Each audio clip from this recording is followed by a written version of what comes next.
And we welcome you back in. Second video that we're doing for the preseason. This one's going to be our all-NESCAC predictions. We each have a separate first team and second team. Joe will go first. Go over his first team. Go ahead, Joe. Hey guys, how's it going? So I'm just gonna run down my roster real quick, and we're gonna talk about it. At the guard positions, I've got Graham Safford of Bates and Connor Green. At small forward, just kind of swingman, Dylan Sinnixon from Middlebury. A couple of big guys, Chris Hudnut and Zuri Pavlin.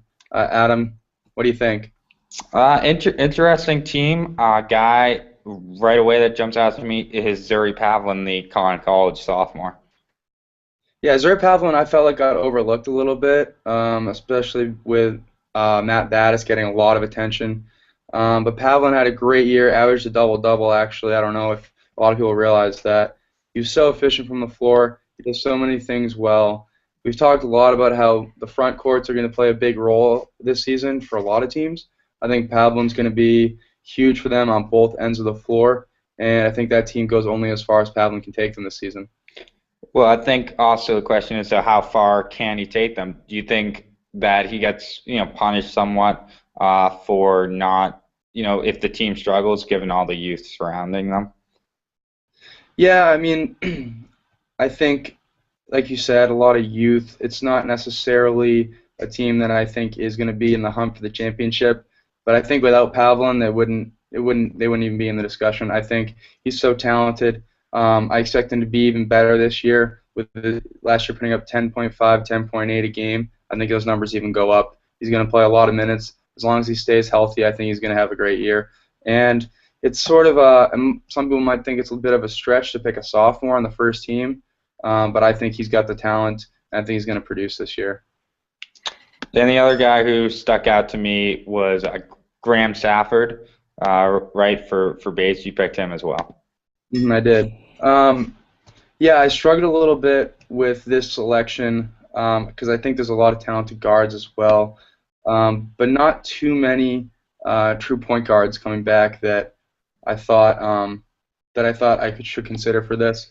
Graham Safford, though, he's a great leader. He had a couple of young guys that I felt like brought along last year on the base roster, and on top of the leadership, he puts up huge numbers. Last year, 16, 5, and 4. You see a lot of guys putting up those kind of numbers. He does it all for them. Again, a similar situation where I think he's the catalyst for this team. They have a talented front court too, but Safford's got to get them the ball and plays good defense. Really intense player, and I really like him a lot. Decided to go with him for my first team. All right. Well, my first team, the only guys who I match up with you are Sinnixon and Chris Hudnut from Colby, and Sinnixon too is just by a hair, but I think that's very close. And then my other three guys are two Bowdoin players, uh, John Swords and Brian Hurley, and then my final guy rounding it out is Dan Wall, the Williams guard. So anyone that you have any quibbles with there? Well, first off, I like the Dan Wool pick. He's actually going to be on my second team. It was tough to leave him off the first team. But yeah, I want you to talk about the two Bowdoin guys. Guys that definitely have the talent, but there's some health concerns there with both of them. Well, I think first of all, yeah, some people might accuse me of bias, putting two guys from Bowdoin on the first team since I'm from Bowdoin.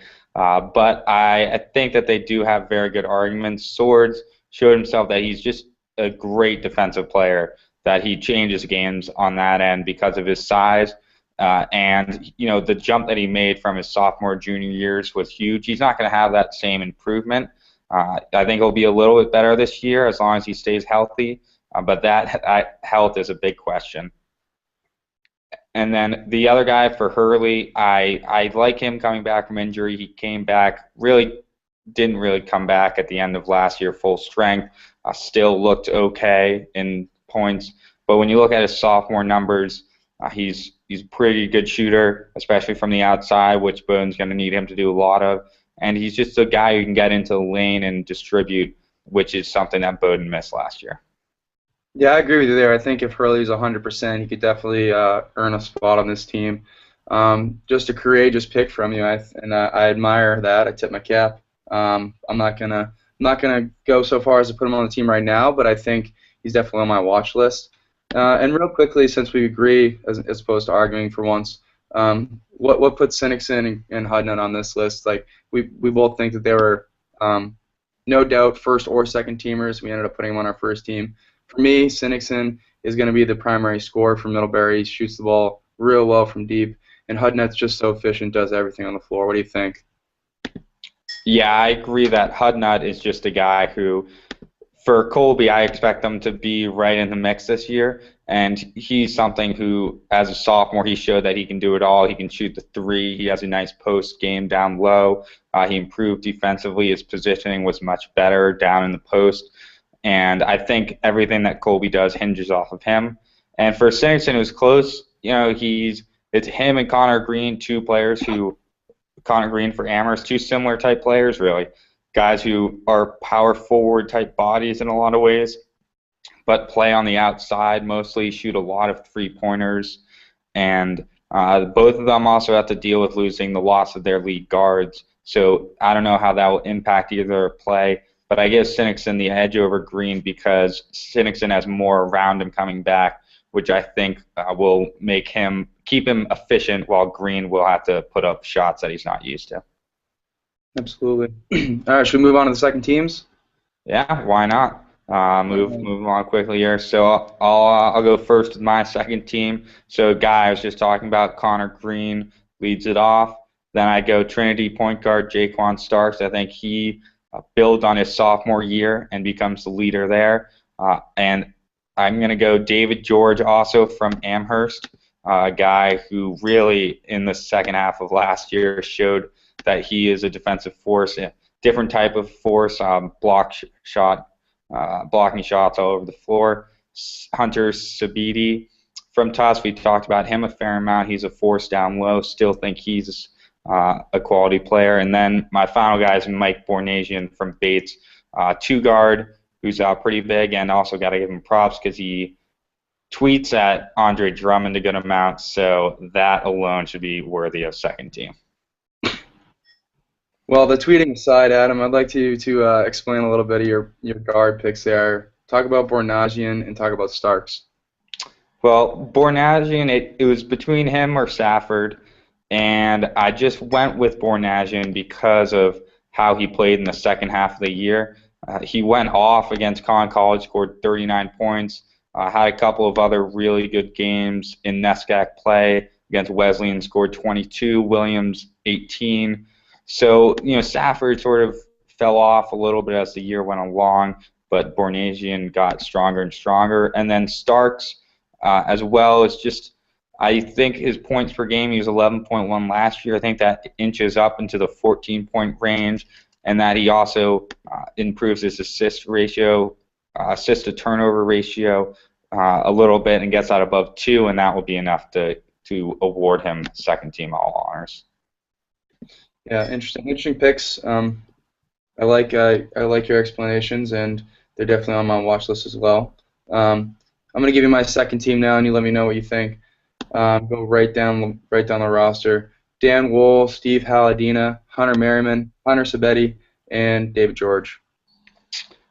So we agree on George, and I had Wall on my first team as well, but two of the guys who I didn't have, Hunter Merriman and Halladina for Tusk. What's your thinking there? Well, let's start with Steve Halladina. This was another pick that I really struggled with. But basically it came down to he was productive last year. He was a 12-4 guy. He plays the 2-3 position with Ferris. I think they're both going to have really good years, so it might be tough for him to separate himself from Ferris, but he was very consistent, played the most minutes on the team last year. I think he scores more points this year. I think Tarek Smith does a good job distributing the ball. He should get a lot of open shots. He's a pretty efficient scorer there. And so, yeah, basically I feel like there's a lot of even talent on that team, but he's an experienced player, and I just have a gut feeling that this is going to be a great year for him. And if you want to talk about Hunter Merriman, that was another pick where sort of like Sinixon. I think those two guys are going to be the primary scorers for them, and it's going to be a high percentage of the points. There's a lot of question marks around the middle of our roster. Very talented, and I've got them doing pretty well this year. But with Matt Santamore tearing his ACL last year, he's a bit of a question mark. He should come back full strength, but it's been less than 12 months, so it's hard to tell. The front court with Matt Daly is a bit of a question mark. Extremely talented player, but he's yet to put it together consistently. So that leaves Sinixon and Merriman to be the primary scorers. Jake Brown does an unbelievable job getting the ball around. You know, no detriment to Keisel's play, but Jake Brown is even more of a true point guard. He's just going to distribute, put up a couple points here and there, play great defense. But that's why I think Merriman's going to get lots of open shots, lots of three-pointers. He's a great three-point shooter. You could argue he's the best in the league. He was in the top 15 in percentage last year. The year before, he was even higher. So I think mostly it's going to be because of the scoring. He's just going to put up a lot of points, and I think that's going to be enough to edge him onto the second team. Remind me again, did you have Sabidi on your first team? We both had Sabedi on the second team. Okay, so you have two tough guys on your second team. I do. So going through, what was your makeup just per team? First and second overall. What was that like? Yeah, so the only places where I've got more than one guy, I've got Green and George, I've got Sinixon and Merriman, and then I've got Sabedi and Haladina. Okay, yeah, because I've only got. So you didn't put any Bowdoin guys on your team, even though I put two on the first team, and then you decided that none of them were worthy of anything.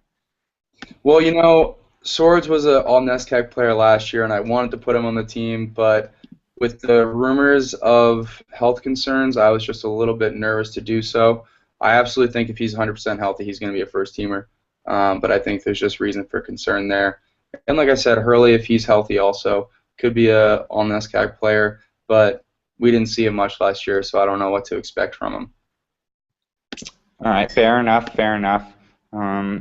I do think, we'll just have to wait and see, given that your concerns are health related for those guys.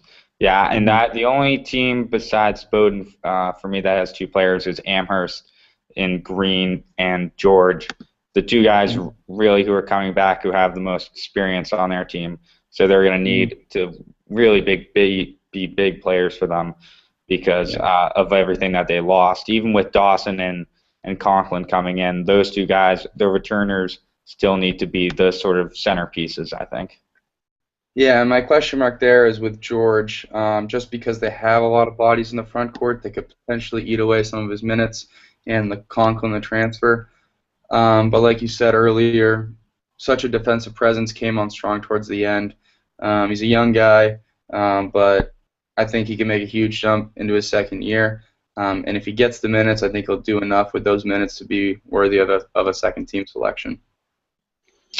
All right. Well, I think that's it for our predictions. If you have any complaints or anything like that, or anyone that you think we left off, please leave it in the comment section below. Joe, any last words that you want to get in there? No, just thanks for watching, and keep checking out the blog for the videos the rest of the week and following us all season. All righty.